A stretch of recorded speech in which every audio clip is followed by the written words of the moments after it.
we get back into a conversation, and this is on Sports Check. And like I mentioned, that we'll be talking about two types of football: one, rugby football, and the other one being soccer. We'll be getting back to soccer in a short while, but right now let's get into a conversation with the coach of the Kenya Simbas, Paul Odera. The Simbas getting back to the country. They were in South Africa, and first of all, Paul, welcome back home 1 month out. How was the tour of South Africa?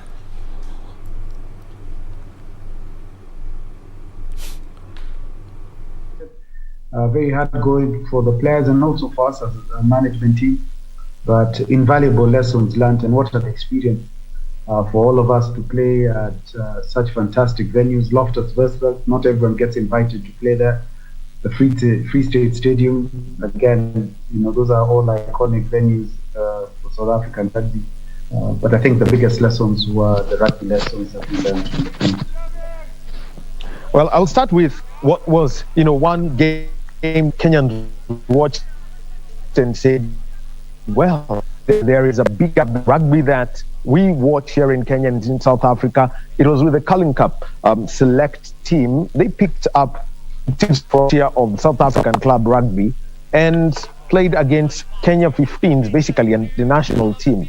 But the results for Kenyans was a shocker. But those would say it's a kind of lessons that we probably would learn. What were the things learned in that game?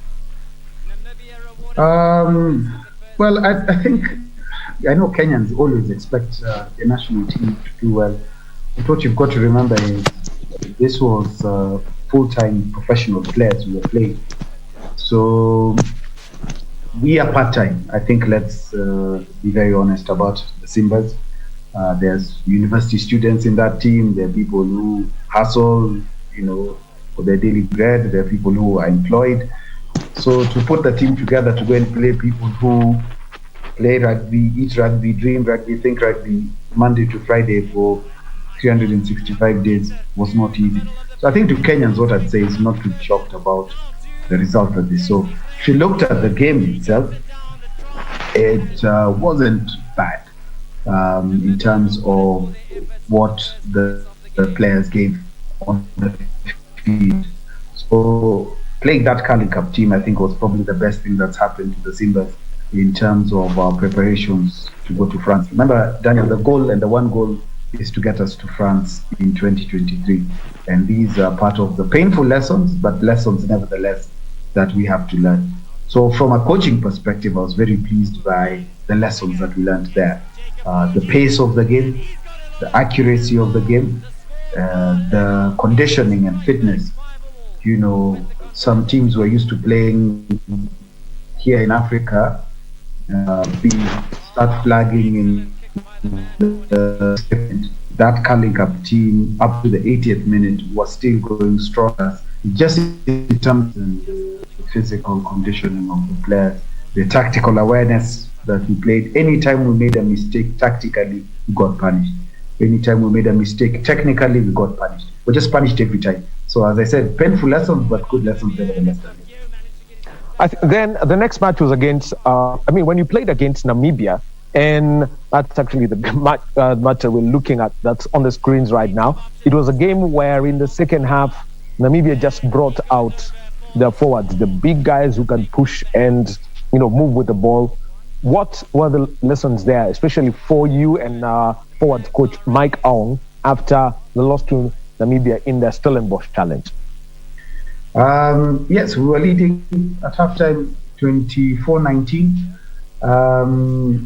I think tactically we were a bit naive in that game, because if you look at it, we were up, I think 22, I think they were down 19. 12. Mm-hmm. And we then they get, I think they go down to 14 men.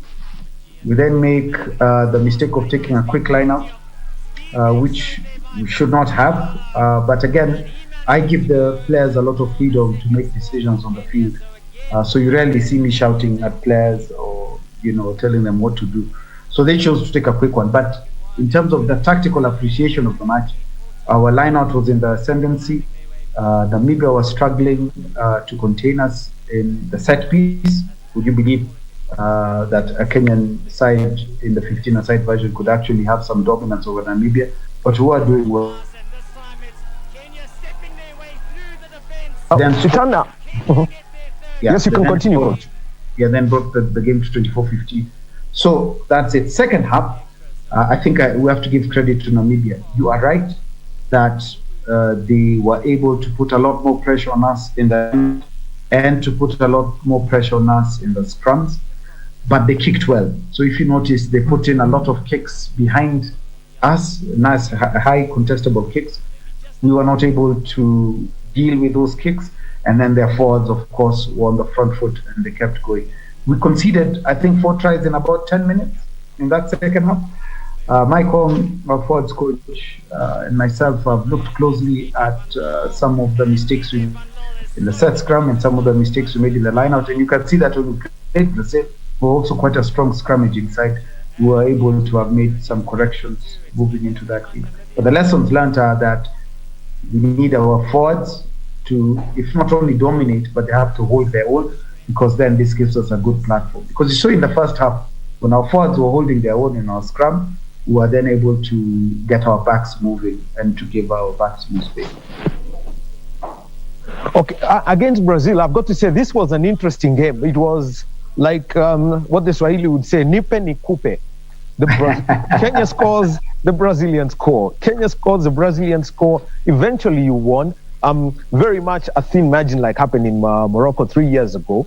But I think we would have to say double the scores. I think it was 18-17 then. This time round it was double those scores. What were the changes that you saw in your team as compared to Kenya versus Namibia and Kenya versus Brazil? Daniel, that's a very good question, because I had sleepless nights after the Namibia game, because I kept asking my coaching staff, did I get it right at halftime? What did I say at halftime? What did we give them to eat at halftime? Was it too much food? Did we give them too little food? Tactically, what did we get right and wrong?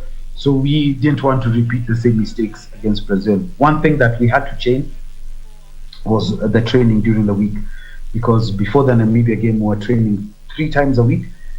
And the players then said, look, we always train twice a week and once a day. But here they said, coach, you've pushed us 3 times a week.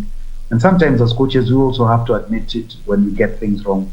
And I think on that end, we did get it wrong. So you saw that in the second half, we ran out of gas against Namibia. So this time against Brazil, you saw that we're able to play right through until 80 minutes. So we said we train once a week, and once a day, sorry. We said we train once a day, and once we train once a day, we finish with the boys there. So it worked, because then we still had energy moving into the second half. So that was one. We had to change our approach in terms of training. The goal always is for the coach to try and get the players to be fresh for the match. Different coaches have different approaches. So at least we can say we got that right to that extent. Number 2, our scrummaging had to improve a great deal, and it did. I think we at some point Brazil were even moving backwards. So that was in the scrum. The third thing we had to do was to be able to handle the kicking game. So we put in a lot of work during the week on being able to retain our kickoff and being able to retain high kicks that are fielded to us. You see, Daniel, once we made those changes, we're then able to play right through to the 80 minutes. All right. So, Coach, as a closing word, after that you played Barcelona, but looking into the Rugby World Cup here, and this is the key focus for any 15 side that's in the final phase, and we hope that the African qualifiers will be played here in Africa.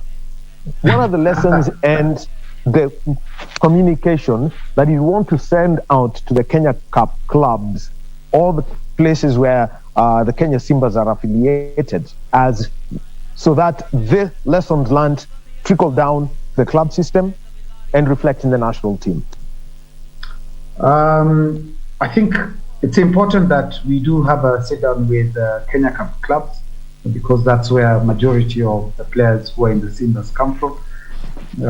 One lesson is the penalties that we concede, because I think we need to get our players a lot more tactically aware, particularly around defending mauls because we're penalized quite a bit in terms of how we enter the mall. The tackle is also an area that I think we can have a conversation with the Kenya Cup coaches and the Kenya Cup management on what we should do and not do, because again, we're penalized quite a great deal at the tackle.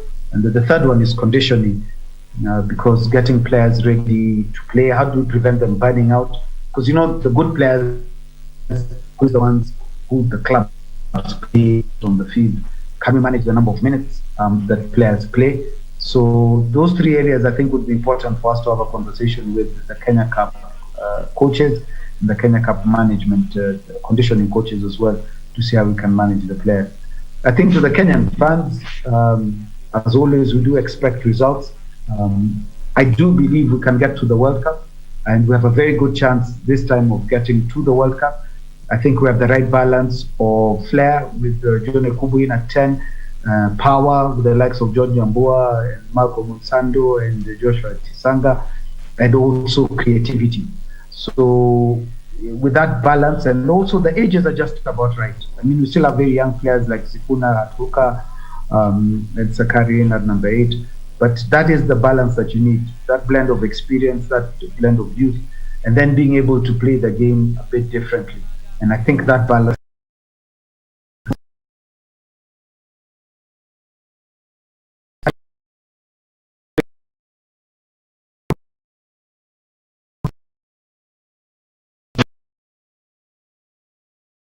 to be declared to go to France in July next year to play the games. But again, it's immaterial where we play. We give the opponents who are going to play the respect due to them, and that's going to be Uganda in the quarterfinal. And then from there, we see who we're going to meet in the semi-final and into the final. All right.